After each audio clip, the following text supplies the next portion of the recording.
Welcome to this explainer. Today we're jumping right into a seriously fascinating real-world test of a massive, almost sci-fi concept, the network state.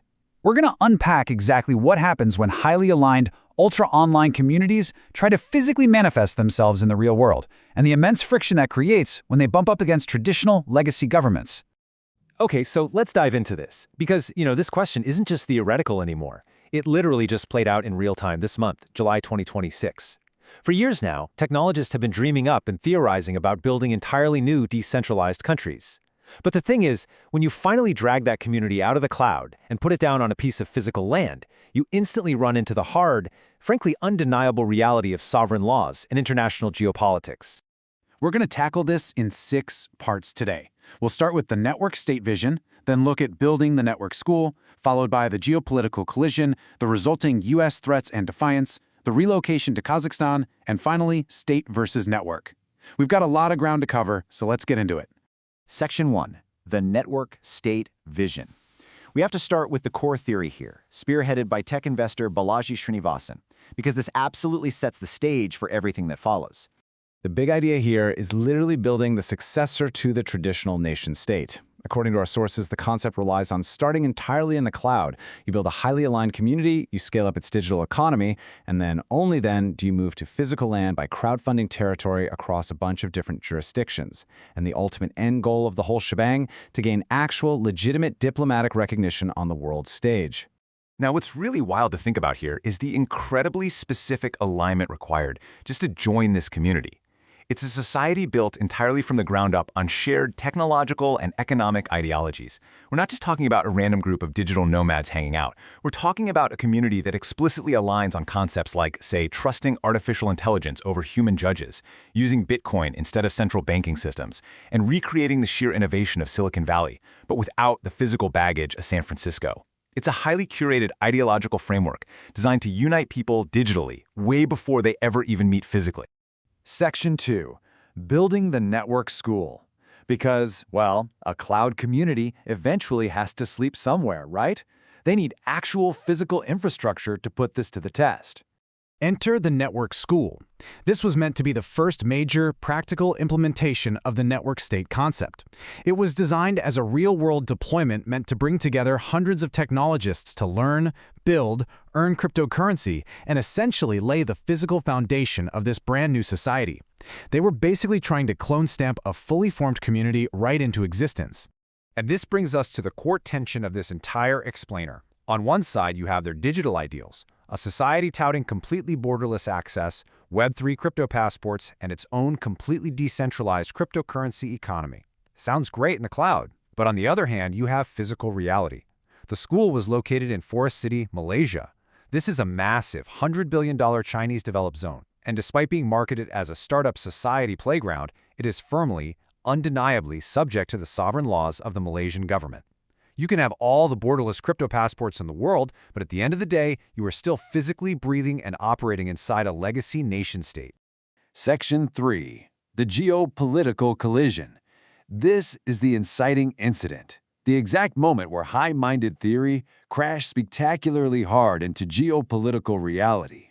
Look, a borderless society still has to abide by the host nation's laws.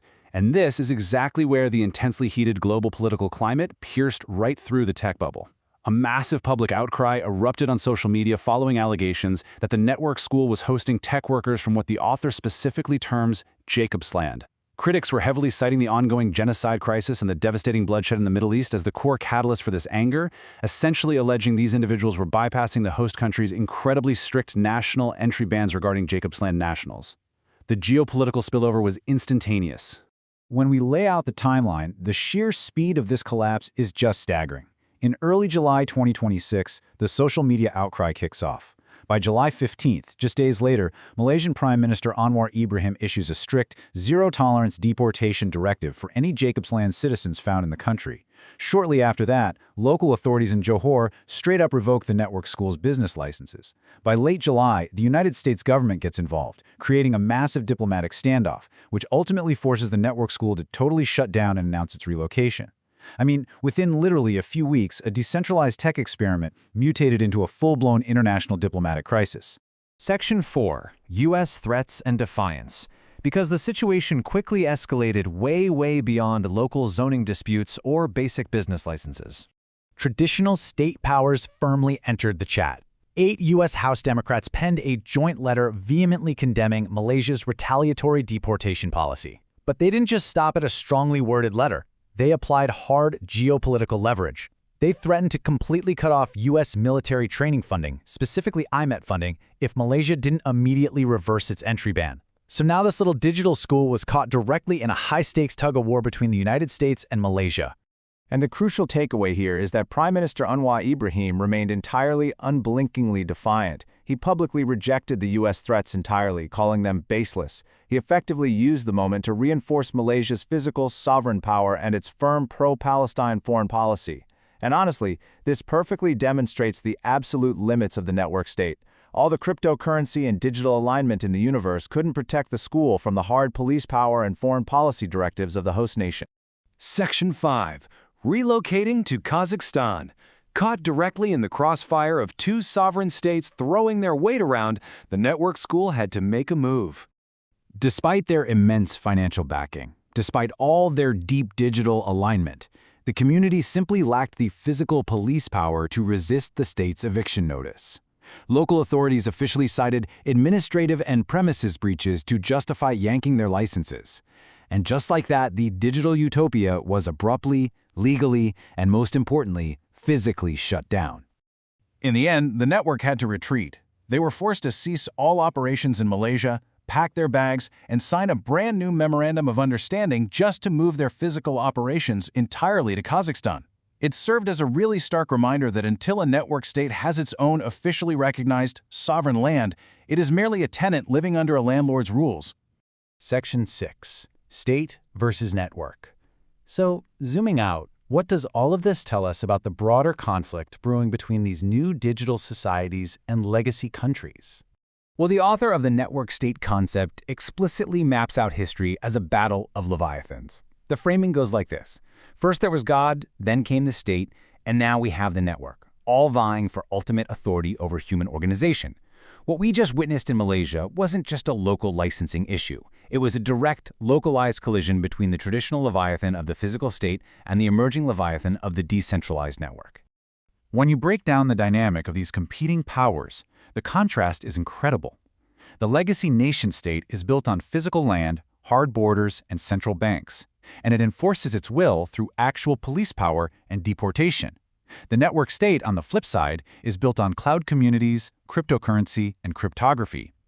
The network has unbelievable digital agility and massive wealth, for sure, but its fatal vulnerability, as we just saw so clearly play out in Forest City, is that it is completely, 100% subject to the host nation's physical laws and law enforcement. It's a clash that is honestly only just beginning. The network state experiment in Malaysia proved beyond the doubt that digital communities can mobilize rapidly, but physical sovereignty still rules the day.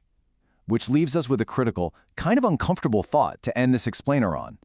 As these decentralized societies continue to scale up and acquire real estate around the globe, no matter how incredibly powerful the cloud gets, can it ever truly outmaneuver the ground?